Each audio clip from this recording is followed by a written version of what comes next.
कभी कभी हमारे साथ ऐसी घटनाएं हो जाती हैं जिनका जवाब आज तक नहीं मिलता।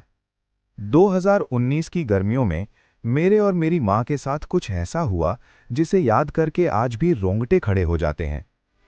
उस समय मेरे पिता किसी बिजनेस काम से शहर से बाहर गए हुए थे। घर में सिर्फ मैं, मेरी मां और मेरी 6 साल की छोटी बहन थे। शाम का समय था।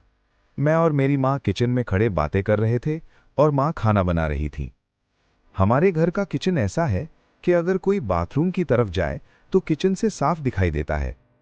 तभी अचानक मेरी छोटी बहन भागते हुए आई और सीधे बाथरूम में घुस गई और जोर से दरवाजा बंद कर दिया। हमें लगा शायद उसे जल्दी थी, इसलिए हमने इस बात पर ज्यादा ध्यान नहीं दिया। लेकिन करीब 25 मिनट बीत गए और वो अभी तक बाहर नहीं आई। मुझे थोड़ा अजीब लगा, तो मैंने मां से कहा, मम्मी, दीदी अभी तक बाथरूम से बाहर क्यों नहीं आई? मां ने कहा, जाकर देखो। मैं धीरे धीरे बाथरूम के पास गया और दरवाजा खोला, लेकिन जो मैंने देखा उससे मेरी रूह कांप गई।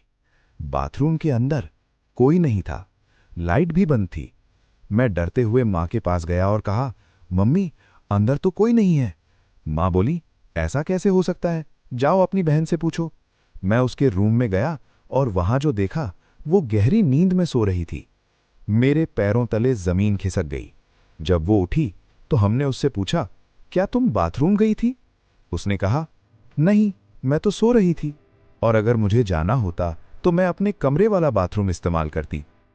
उसकी ये बात सुनकर मेरे और मेरी मां के होश उड़ गए, क्योंकि हमने अपनी आंखों से किसी को बाथरूम में जाते और दरवाजा बंद करते देखा था। लेकिन अगर वो मेरी बहन नहीं थी तो फिर वो कौन था? आज तक हमें इस सवाल का जवाब नहीं मिला। क्या ये सिर्फ हमारा वहम था या फिर सच में घर में कोई और भी मौजूद था? अगर आपके साथ भी कभी ऐसा कुछ हुआ है तो कमेंट में जरूर बताइए।